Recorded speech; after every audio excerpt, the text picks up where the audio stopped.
Dans cette vidéo, nous allons entrer dans le détail de l'étude du sujet portant sur les États-Unis et le monde depuis 1945. Nous allons l'articuler autour de 3 temps.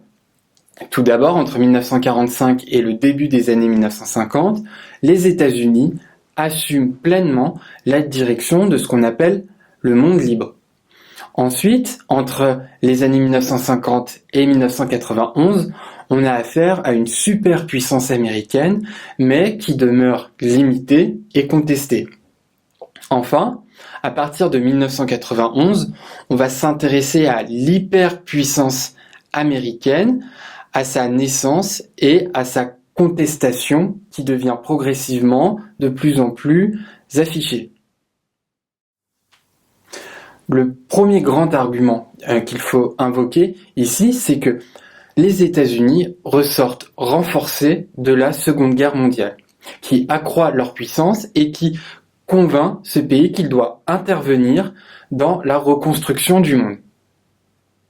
En effet, le bilan de la Seconde Guerre mondiale a été positif pour les États-Unis. Tout d'abord, le pays n'a pas connu de combat sur son territoire, hormis l'attaque japonaise de Pearl Harbor en décembre 1941. Ils n'ont pas non plus subi de pertes humaines importantes. De plus, l'effort de guerre a permis de sortir l'économie américaine de la crise qui l'a frappée depuis le krach boursier de 1929. Le hard power américain joue alors à plein. En effet, la puissance militaire de ce pays est incontestée, comme le montrent par exemple les bombardements atomiques sur les villes japonaises de Hiroshima et de Nagasaki en août 1945, qui ont précipité la capitulation du Japon. Les États-Unis disposent d'ailleurs du monopole de l'arme nucléaire jusqu'en 1949, et il en va de même pour son soft power. En effet, les États-Unis sont considérés comme l'un des grands vainqueurs idéologiques sur l'Allemagne nazie, avec l'URSS. Ils incarnent alors aux yeux du monde la démocratie libérale, dont ils ont été le bras armé pendant la guerre, et également ils incarnent le progrès social et économique, notamment aux yeux des populations européennes qui vivent dans des pays qui ont été dévastés par la guerre. Deuxième grande idée, cette puissance américaine accrue permet au pays d'être le moteur de la construction d'un nouvel ordre international. En effet, les États-Unis patronnent la création d'un nouveau système des relations internationales avec la création de l'Organisation des Nations Unies. Ils abritent la conférence inaugurale de l'organisation à San Francisco à l'été 1945, puis son siège permanent à New York. De même, les États-Unis patronnent la création de grandes institutions économiques internationales qui sont fondées selon le modèle américain du libre-échange et du libéralisme.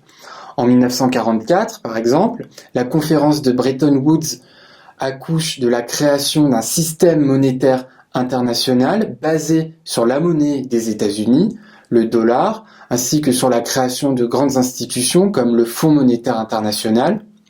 Et il en va de même avec la création d'autres institutions comme celle du GATT en 1947.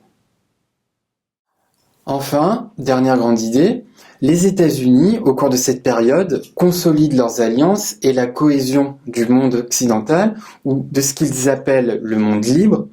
Ils utilisent pour cela l'argument de la lutte contre la diffusion du communisme, ce que fait le président Harry Truman lorsqu'il énonce en 1947 la doctrine de l'endiguement.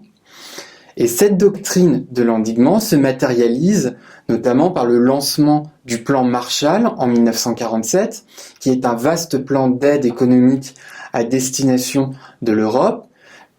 Elle se matérialise également par la signature de toute une série d'alliances militaires, comme l'OTAN, l'Organisation du traité de l'Atlantique Nord, en 1950, ou encore l'OTAS, l'Organisation du traité de l'Asie du Sud-Est en 1954, ou encore le pacte de Bagdad qui vise cette fois-ci les pays arabes en 1955. Ainsi, donc, Entre 1945 et le début des années 1950, les États-Unis ont patronné la création d'un nouvel ordre international et apparaissent comme le véritable leader de ce qu'on appelle le monde libre. Cependant, dans un contexte de guerre froide, cette superpuissance américaine est rapidement contestée, ce que l'on va voir dans la vidéo suivante.